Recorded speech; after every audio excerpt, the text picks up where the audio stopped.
नमस्कार प्रशिक्षणार्थी मित्रांनो, मी आशिष भाबड,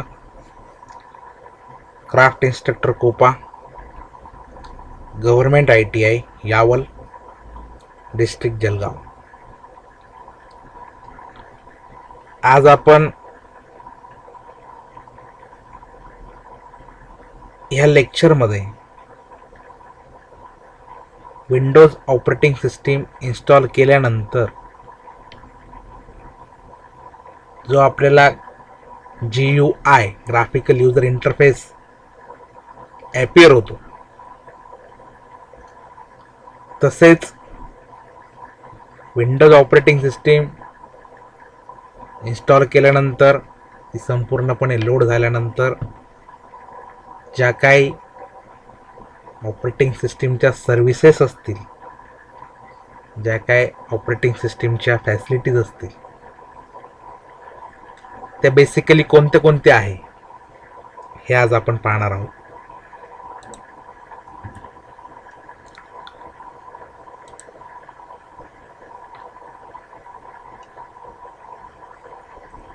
कॉम्प्युटर चालू केल्यानंतर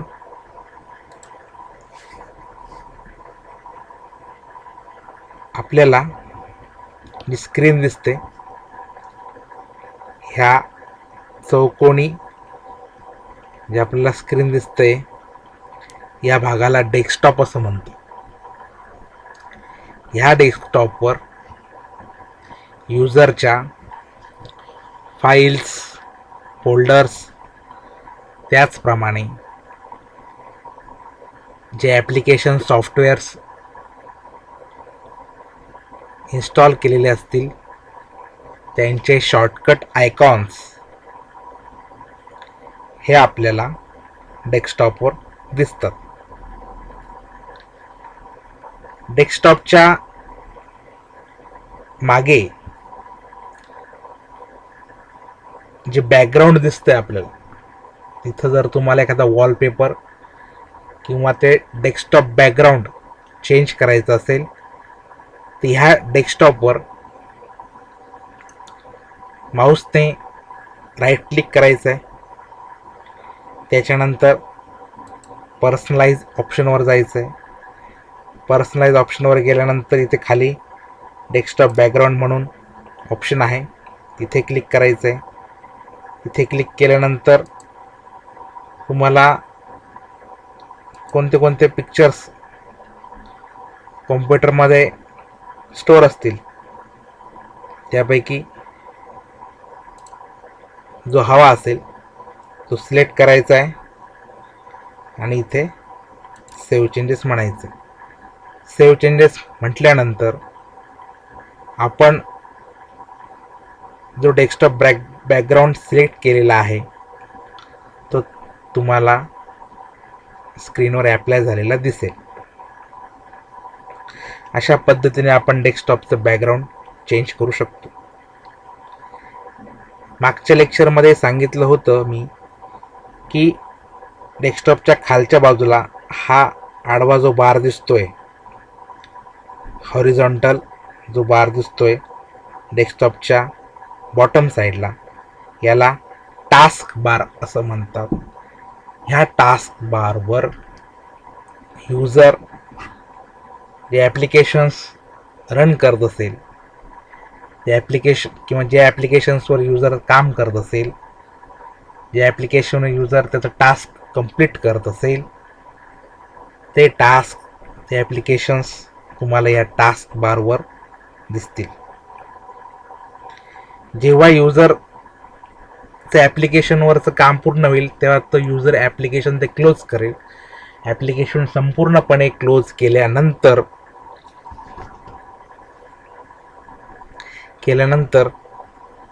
आपल्याला ते ॲप्लिकेशन टास्क बारवरून डिसॲपियर झालेलं दिसेल.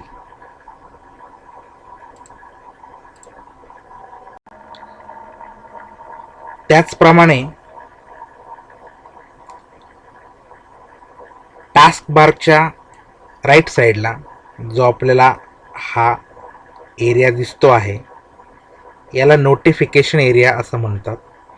या नोटिफिकेशन एरियावर आपल्याला कॉम्प्युटरचं इंटरनेट कनेक्शन, त्याच्यानंतर लॅपटॉपचं बॅटरी चार्जिंग किती झालेली आहे, त्याचप्रमाणे प्रिंटआउट दिल्यानंतर प्रिंटची प्रोसेस, साऊंड, अँटीव्हायरसचं अपडेट्स, अँटीव्हायरसचं नोटिफिकेशन्स व इतर गोष्टी या नोटिफिकेशन एरियामध्ये आपल्याला दिसतात.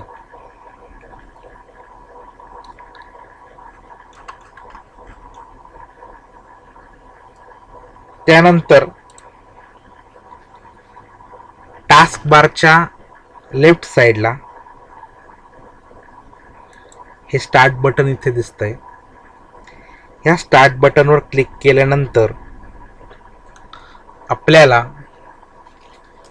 सिस्टीममध्ये इन्स्टॉल असलेले ॲप्लिकेशन्स, प्रोग्रॅम्स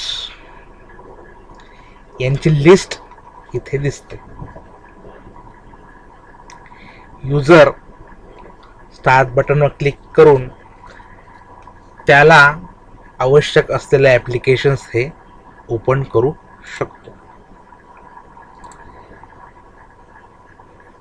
त्याच्यानंतर आपल्याला वारंवार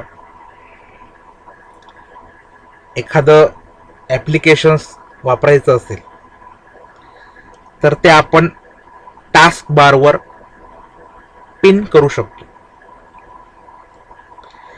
आणि त्याचप्रमाणे टास्क बारवरून ते आपण अनपिन सुद्धा करू शकतो. त्यासाठीची प्रोसिजर आहे. जे ॲप्लिकेशन तुम्हाला पिन करायचं असेल त्या ॲप्लिकेशनवर राईट क्लिक करायचं. राईट क्लिक केल्यानंतर मोर ऑप्शनमध्ये जाऊन पिन टू टास्क बार हे ऑप्शन सिलेक्ट करायचं आहे. प्रॅक्टिकली मी तुम्हाला ते करून दाखवतो. समजा आपल्याला कॅल्क्युलेटर हे ऑप्शन टास्क बारवर पिन करायचं आहे. राईट क्लिक करायचं आणि पिन टू टास्क बार म्हणायचं. पिन टू टास्क बार म्हटल्यानंतर टास्क बारवर तुम्हाला ते ॲप्लिकेशन किंवा तो प्रोग्राम आलेला दिसेल. तुम्ही तो इथून इझिली ॲक्सेस करू शकता. तुम्हाला हा पिन केलेला टास्क ॲप्लिकेशन किंवा प्रोग्राम नको असेल तर आपण तो राईट क्लिक करून unpin this program from task बारवर क्लिक करायचं.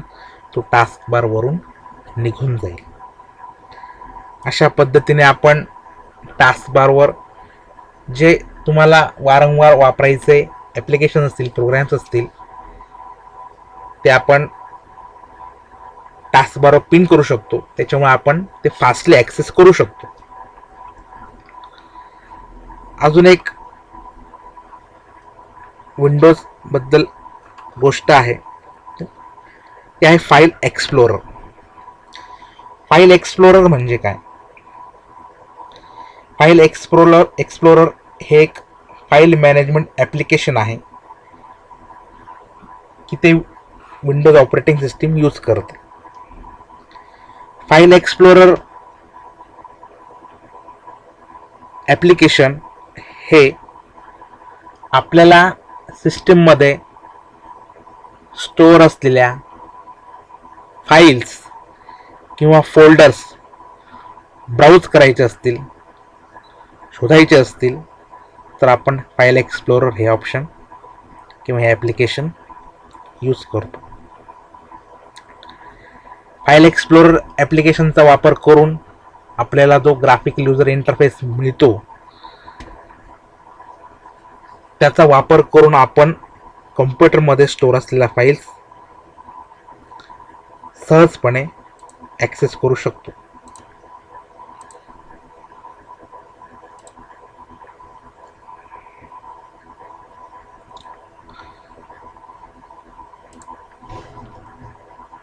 डेस्कटॉपवर किंवा कॉम्प्युटरमध्ये आपल्याला जर एखादं फोल्डर तयार करायचं असेल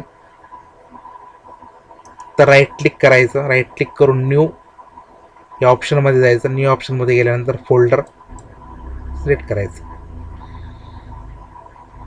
हे केल्यानंतर नवीन फोल्डर तयार होतो. तसेच या नवीन फोल्डरला जर तुम्हाला काही नाव द्यायचं असेल तर आपण ते देऊ शकतो. फोल्डर हे कशासाठी?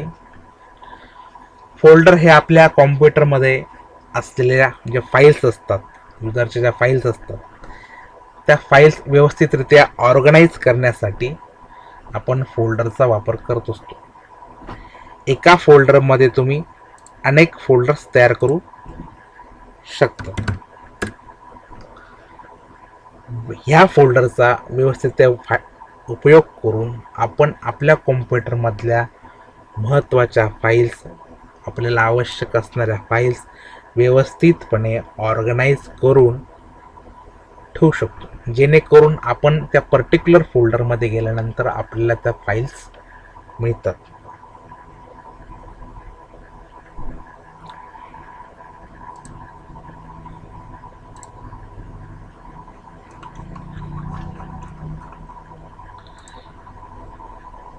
अशा पद्धतीने आपण तयार केलेलं फोल्डर किंवा फाईल्स एका ठिकाणावरून दुसऱ्या ठिकाणी आपण कॉपी पेस्ट देखील करू शकतो. जर तुम्हाला हे फोल्डर इथून कॉपी करायचं असेल आणि डेस्कटॉपवर पेस्ट करायचं असेल तर त्या फोल्डरवर राईट क्लिक करून कॉपी म्हणायचं आणि ज्या ठिकाणी तुम्हाला हवं असेल त्या ठिकाणी पेस्ट करायचं. पेस्ट केल्यानंतर आपण जे फोल्डर कॉपी केलं होतं ते डेस्कटॉपवर पेस्ट झालेलं आहे.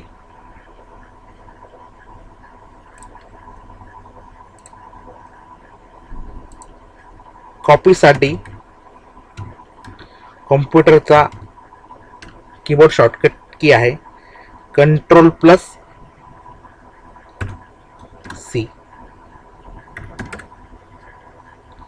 पेस्ट, कॉपी केलेलं फोल्डर असेल, फाईल असेल, तुम्हाला ज्या ठिकाणी ते हवं असेल त्या ठिकाणी जाऊन तुम्हाला पेस्ट ही कमांड द्यायची आहे. पेस्टसाठी शॉर्टकट की आहे Ctrl+V. त्याचप्रमाणे समजा तुम्हाला एखादी फाईल किंवा फोल्डर या ठिकाणी नको आहे, इथून ते आपल्याला कट करून दुसऱ्या एखाद्या ठिकाणावर मध्ये आपल्याला पेस्ट करायचं असेल तर आपण ते पेस्ट करू शकतो. कट केल्यामुळे ज्या ठिकाणावर ते फोल्डर ऑलरेडी होतं तिथून ते निघून नवीन ठिकाणी आपण त्याला पेस्ट करतो. तर कटसाठी शॉर्टकट की आहे Ctrl+X.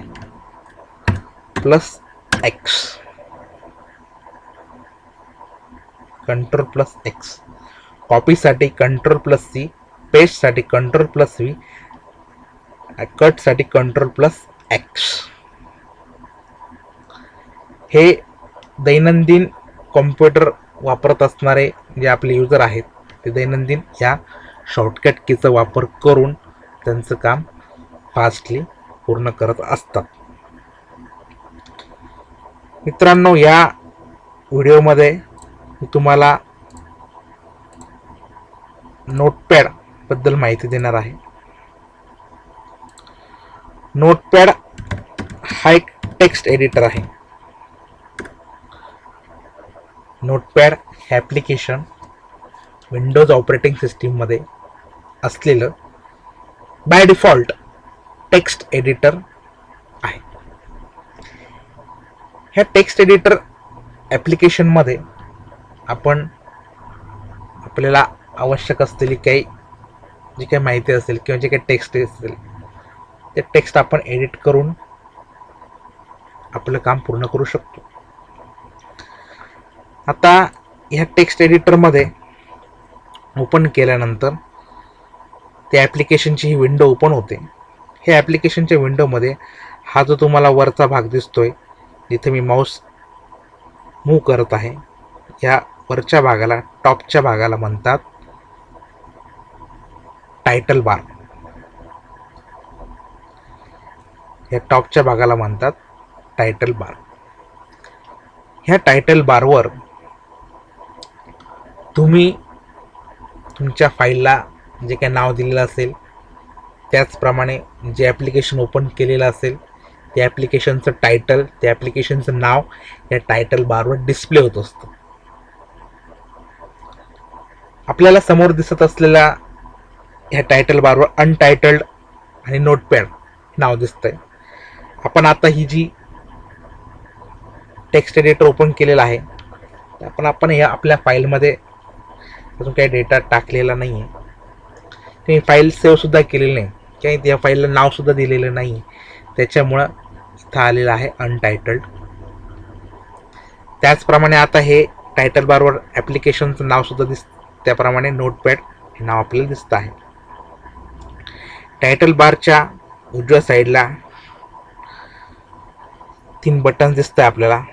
एक आहे मिनिमाइज, आपल्याला ॲप्लिकेशन मिनिमाइज करायचं असेल, मिनिमाइज केल्यानंतर आपले ॲप्लिकेशन हे टास्क बारवर रिसाईड होतं. पुन्हा तुम्हाला ते ॲप्लिकेशन उघडायचं असेल त्या ऑप्शन आहे मॅक्सिमाइज. तिसरा ऑप्शन आहे क्लोज. क्लोज म्हटल्यानंतर आपलं ॲप्लिकेशन हे की आपली फाईल ही क्लोज होते. टायटल बारच्या खालच्या बाजूला जे आपल्याला file, edit, format, view, help ह्या ज्या गोष्टी दिसत आहे, तर ह्या टायटल बारच्या खालील बाजूस दिसतंय तुम्हाला, त्याला म्हणतात मेनू बार. काय म्हणतात? मेनू बार. ह्या मेनू बारवर त्या ॲप्लिकेशनशी निगडीत वेगवेगळे मेनूज, सब मेनूज असतात. आपण आता एक एक त्या मेनूचा अभ्यास करूया. पहिला मेनू आहे फाईल. फाईलमध्ये सब मेनू आहे न्यू. न्यू हे ऑप्शन किंवा न्यू ही कमांड आपल्याला नवीन फाईल तयार करायची असेल त्यासाठी वापरतो. त्यासाठी कीबोर्डचा शॉर्टकट की आहे Ctrl+N. Ctrl+N क्लिक केल्यानंतर नवीन फाईल ही तयार होते. सेकंड ऑप्शन आहे ओपन. ओपन चा कीबोर्ड शॉर्टकट की आहे Ctrl+O. युजरने तयार केलेली किंवा कॉम्प्युटरमध्ये एक्झिस्ट असलेली फाईल ओपन करण्यासाठी ओपन ही कमांड वापरतात. Ctrl+O हा त्याचा शॉर्टकट की आहे. तिसरा ऑप्शन आहे सेव्ह.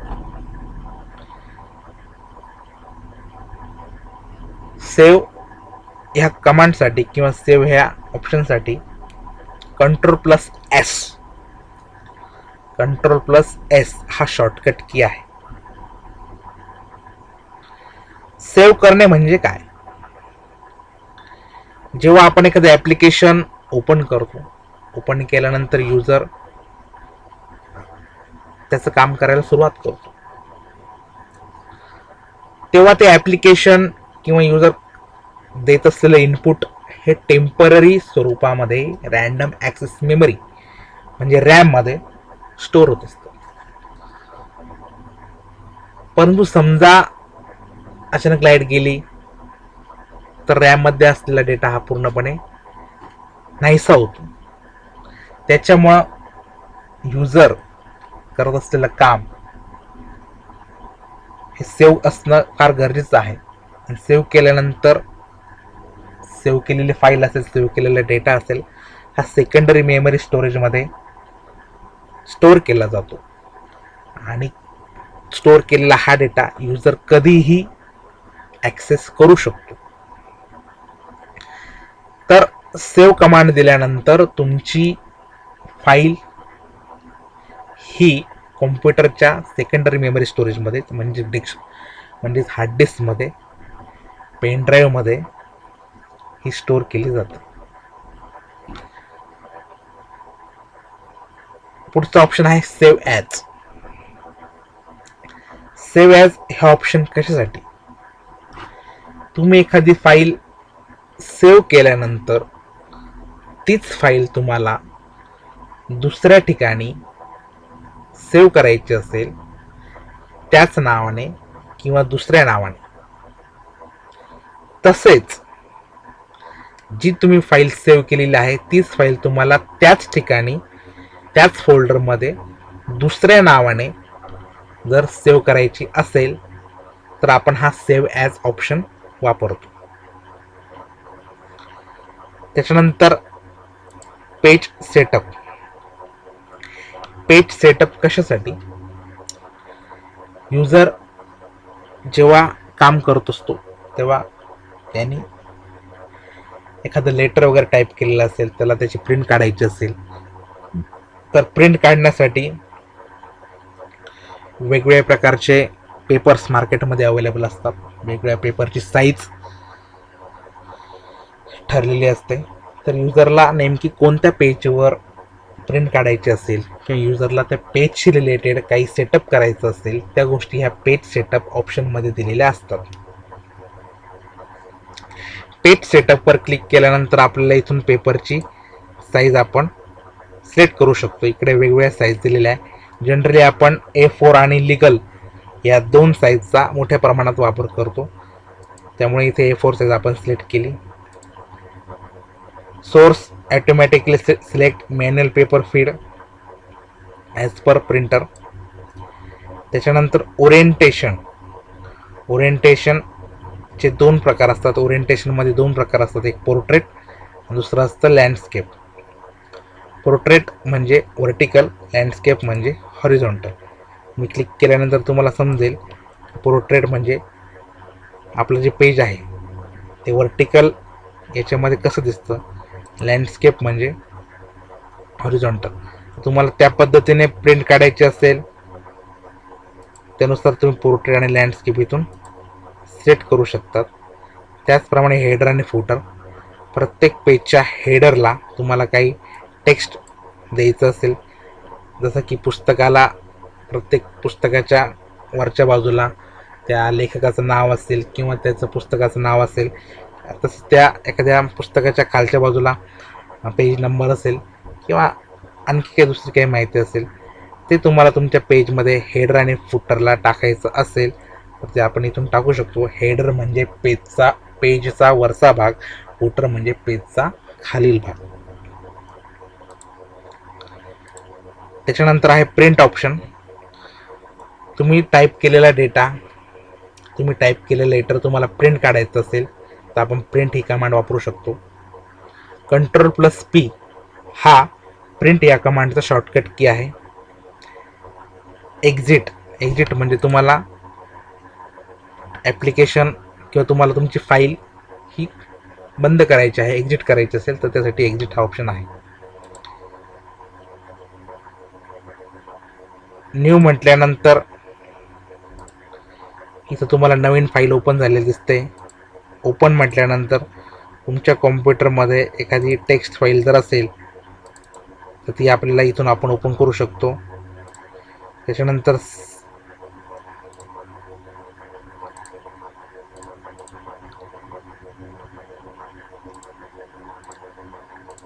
एखादी फाईल तुम्ही आता